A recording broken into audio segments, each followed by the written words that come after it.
ملک میں جمہوریت آیا مذاکرات ضرور ہوئی تھی، اور اس مذاکرات کے کیونکہ دو رائے تھے اس ٹائم پہ. کچھ لوگوں کا خیال تھا کہ ہم نکلیں گے سڑکوں پہ، جلاؤ کریں گے، گراؤ کریں گے، اور پھر زبردستی سے ایک یہ تھا کہ ہم مذاکرات این آر او ہو رہا سی، این آر او سائن ہو رہا سی، اور تواڈی پارٹی دے لوگ بھی اور پاکستان مسلم لیگ قائد اعظم اس وقت برسر اقتدار سی، انہاں دے لوگ بیٹھ کے ڈینائی کرتے رہے کہ کوئی ڈیل نہیں ہو رہی، اور این آر او ہو چکیا سی. تو کیوں ڈینائی لاندے نے؟ اگر کوئی ڈیل ہوئی ہے، کوئی انڈرسٹینڈنگ ہوئی ہے تو قوم نے دس دے ہونا. ڈیل تو کوئی نہیں ہوئی ہے، انڈرسٹینڈنگ ہوئی ہے، ڈیل تو کوئی نہیں ہے، مذاکرات ہوئی ہیں، اور جب مذاکرات ہوتے ہیں تو اس کا کوئی نتائج نکلتے ہیں. پھر جب نتائج سامنے آ جاتے ہیں تو کیا نتیجہ کیا سی؟ ایک لائن دے اندر نتیجہ اس ملک میں اس مذاکرات کی وجہ سے اس ملک میں جمہوریت بحال ہوئی.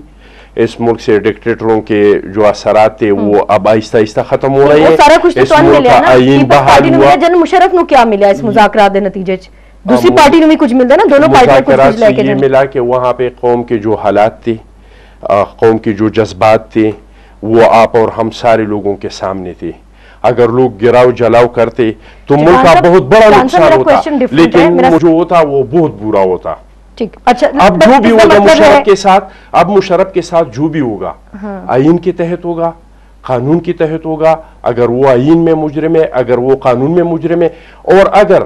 یہ مذاکرات نہ ہوتے اور اس طرح ہوتا تو پھر اس کے ساتھ اس طرح ہوتا جو افغانستان میں جو صدر تھا ان کے ساتھ جو ہوا، میری سمجھ جو کچھ آ رہا ہے میری ناقص یا مصر میں آپ جو ہو رہا ہے، بہت خراب ہو سکتا سی جنرل مشرف دے نال کوئی ریئیکشن عوام دا، لیکن پاکستان پیپلز پارٹی نے مذاکرات کر کے کچھ ملک کو بچایا، فلیکسیبلٹی دیتی اور کچھ نقصان بچا لیا. اسکولیں خراب ہوتے، سڑکیں لوگ جلاتے، آرمی اور پبلک اور پولیس ایک دوسرے کے آمنے سامنے آتے. جی ڈاکٹر صاحب تسی کچھ کہنا چاہ رہے ہیں؟ مطلب مذاکرات کر کے کیا بچا لیا اور کیا میں سمجھنا چاہ رہی ہیں، لیکن میں جواب چٹان صاحب ظاہر ہے ایسی تو کوئی گل نہیں ہے. اگر گل ہوندی تو اس وقت عوام بھی شور مچاندے، اور حکومت تو پتہ کہ جہاں پنجاب حکومت ہے یا مرکز حکومت اس وقت دونوں کٹھے سن فیڈرل گورنمنٹ دے وچ، تے اگر کوئی ایسی گل سی تو اس ویلے سامنے لے آ سکتے. لیکن ڈاکٹر صاحب اگر مذاکرات ہوئے سن بقول انہاں دے اوپن سیکرٹ ہے، جس طرح میں پہلے کیا سب جاندے نے، جنرل مشرف نو بھی تے کچھ ملیا ہوئے گا نا اس مذاکرات دے نتیجے چ. پیپلز پارٹی نو تے اقتدار ملیا،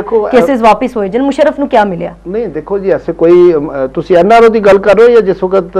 جان دی بھی گل کری استعفیٰ دیتا جس وقت؟ نہیں، جس وقت استعفیٰ دیتا اس وقت کوئی کسی نو نہیں دیتا گیا نا استعفیٰ، تے انہوں نے دیتا، انہوں نے حکومت چھڑ دیتی، ٹھیک ہے. لیکن اس وقت کوئی مذاکرات دی ایسی گل نہیں، اور نہ کوئی ڈیل ہے، اور نہ ہی کوئی ایسا ایشو سی جہدے اوتے انہوں نے کوئی مذاکرات کرن دی ضرورت سی. اس وقت پی ایم ایل این جڑی کہ سب تو زیادہ مخالف ہے پرویز مشرف تھی، انہوں نے بھی کوئی ایسا سٹانس نہیں لیا. انہوں دا بھی یہ سی کہ انہوں نے صدر نہیں رہنا چاہیے.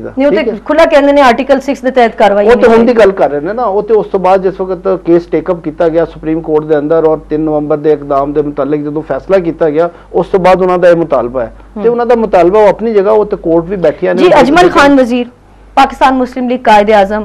جیڑی ان دا line of fire general Musharraf اپنی کتاب خود لکھ دینے کہ میں جماعت خود بنائی. ایک ڈکٹیٹر نے اس جماعت بنایا، اور اس ڈکٹیٹر دے جان دے بعد اس جماعت کا کوئی وجود نہیں ہے. بہت سارے درجنوں گروپس جڑے نے تہاڈی جماعت وچ بن چکے نے. بہرحال تو یہ جڑی ڈیل دی گل ہو رہی ہے اس دے اوتے میں جاننا چاہوں گی کیا کہو گے تسی کہ کیا کوئی مذاکرات اس وقت ہوئے سن، یا اگر ہوئے سن تو اس دا نتیجے دے وچ جنرل مشرف نو کیا ملیا، پیپلز پارٹی نو کیا ملیا؟ میرا یہ خیال ہے راستہ کہ یہ جڑے ویلے مذاکرات یا جس کو تسے یہ گال آدھے پہ ہوئے، یہ بیسکلی مشرف صاحب نے 10 سال اس ملک کو رن کیتا ہے، ٹھیک ہے. جتنا بھی عرصہ ہو رہی ہے اس وقت ملک دی کے پوزیشن ہے، آج ملک دی کے پوزیشن ہے، ٹھیک ہے. یہ بڑا آسان ہے، یہ بڑا ایک آج کل فیشن بن چکا ہے کہ عامر ڈکٹیٹر. میں تو یہ نا عامر ڈکٹیٹر کو دیکھ دا جڑے پارٹی دے اندر جڑے مطلب سیاسی جماعت دا نا دے لبادہ اوڑ کے وہ ڈکٹیٹر بن کے بیٹھے ہیں، انہوں دے بارے کوئی گال نہیں کریں دیں.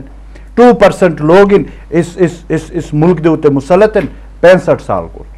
اور ایو ہی کا طبقہ ہے، ایلیٹ کلاس ہے جرا اس وراثت دے وچ آ رہی ہے، بیٹے انہاں دی اولاداں ساریاں. گال یہ راشدہ کہ اتوت اسا یہ گال کر گندن انہاں لوگاں نے یہ ایک پاکستان دے 18-19 کروڑ عوام دے واسطے ایک بڑا زبردست قسم دا نعرہ بنایا کہ جی وہ فلانا ڈکٹیٹر ہے، فلانا فلانا ہے، فلانا فلانا ہے.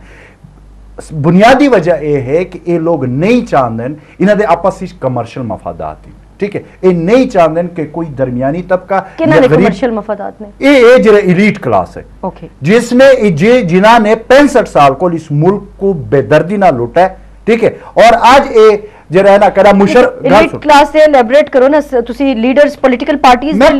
میں پولیٹیکل انہاں لیڈراں دی گل کریندا پیا اور دوسری گل میں یہ کریندا پیا کہ کیڑی پارٹی یا کیڑا لیڈر میں کو تسا دسو جڑا کول پاکستان بنا ہے اس کے بعد لیاقت علی خان دے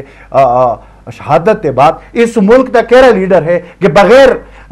تیرے آرمی یا فوج دے بغیر اس کا مطلب ہے کہ تسی چودھری برادران نال ہو نا چودھری برادران لیکن اس کے باوجود تسی جنرل مشرف نو ڈیفینڈ کر رہے ہو مشرف میں کیا مطلب ہے کہ صلح ہو گئی میں راجدہ ایک گال کرا میرا ایک اپنا ایک اصول ہے ذاتی ٹھیک ہے میں پولیٹیکل طور دے ہوتے میں مسلم لیگ کافتے نالا ٹھیک ہے ڈاکٹر صاحب کو پتہ ہے لیکن محمود شرف صاحب کو اس واسطے اون کریں نا کیونکہ محمود شرف صاحب دے نال اے جڑا پچھلا اجمل صاحب اگر جنرل مشرف دے اقدامات تانوں اتنے ہی اچھے لگدے نے جس طرح تسی خود فرمایا کہ ملک دی پوزیشن اس دور وچ کیا سی اور ہن کیا ہے تو پھر کیوں چودھری برادران اس قدر الزام تراشی کر رہے ہیں جنرل مشرف دے نال 7 سال تک بیٹھ کے حکومت دے مزے لٹے حکومت نو بالکل بری طرح حکومتی ذرائع جڑے نے انہاں نو استعمال کیتا گیا وسائل نو اس ملک دے اندر حکمرانی کیتی گئی اور ہن اس دے بعد جنرل مشرف بہت برے ہو گئے اچانک اے مطلب اے جتنے بھی غلط فہمیاں ہیں مطلب چڑھدے سورج کی پوجا ہوندی ہے نا ساڈے اس یہ صرف بنیادی وجہ اے ہے کہ کچھ غلط فہمیاں ہیں ٹھیک ہے اور یہ ہمیشہ جڑے ویلے اس لیول دے لوگ ہوندے انہاں دے وچ پیدا کیتے ہوئے غلط فہمیاں اس وقت کیوں نہیں سن جدوں اس لیول دے لوگ حکومت وچ بیٹھے سن دی گال اے ہے جس وقت جا کے آرمی ہاؤس اجلاس جڑے نے جنرل مشرف جنہاں دی صدارت کردے سن اور تہاڈی پارٹی دے لوگ جا کر مشاہد حسین سید اور چودھری شجاعت حسین اور چودھری پرویز الہی ان میٹنگز دے اندر بیٹھے ہوندے سن سر تسلیم خم کر کے میں گال تو کرا میں تو کو اس وقت آ کے میں ذاتی میرا تو ذاتی یہ ہے کہ میرا اس نال تعلق ہے ہائی وی اور ہیوی ٹھیک ہے اور دوسری گال یہ ہے کہ میں اس کنٹروورسی بجائے کہ اسا اس پاسے ون جو اوریجنل گال دے ہوتے تسی ذاتی اپنا خیال دے رہے ہو تو میں نے ذاتی ایک اور چیز اپنا اوپینین دسو کہ چودھری برادران دا یہ رویہ جڑا ہے کیا تسی سمجھدے ہو کہ قابل مذمت نہیں ہے کیوں کیونکہ اس وقت وہ کہندے رہے اسی 10 دفعہ جنرل مشرف نو وردی وچ منتخب کراواں گے پولیٹکس دیکھو جی پولیٹکس اس چیز دا نا خدا دا پولیٹکس اتنا بدنام نہ کرو میری گال سنو نا پولیٹکس جڑا ہے جڑے ویلے سیاست دے وچ ٹائم ہوندا ہے ٹھیک ہے میں بریک تے جانا ہے بریک تو واپس آ کے اتنی دیر تسی جواب بھی سوچ لو بریک تو واپس آ کے ناظرین اس پوائنٹ دا اس نقطے دا جواب لواں گے اسٹے ٹیون ویلکم بیک ناظرین گفتگو کا سلسلہ آگے بڑھانے اجمل خان وزیر صاحب تواڈے کول ایک سوال میں پوچھیا سی بریک تو جان تو پہلے کہ چودھری برادران دا رویہ کہ حکومت دے جدوں جنرل مشرف سن تے بہت اچھے سن بالکل وہ جس طرح کہندے نے نا کہ گنگا نہا کے آئے نے وہ اس طرح بالکل پاک صاف سن ہن وہ سب تو زیادہ برے انسان نے دنیا نہیں اس دے وچ میں اس کو کنڈیم کر دو تسی راجدہ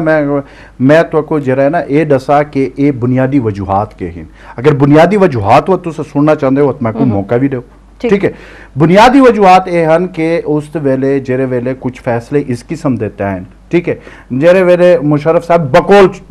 ساری پارٹی قیادت نے یہ آکھا ہے کہ جس وقت مشرف صاحب نے ساکو پریزیڈنسی سڑوایا جلے اے حکومت بنا ہے زرداری صاحب کی حکومت اس کے بعد اس نے آکھا کہ چودھری صاحب تسا جڑا ہے نا صدارت چھوڑ دیو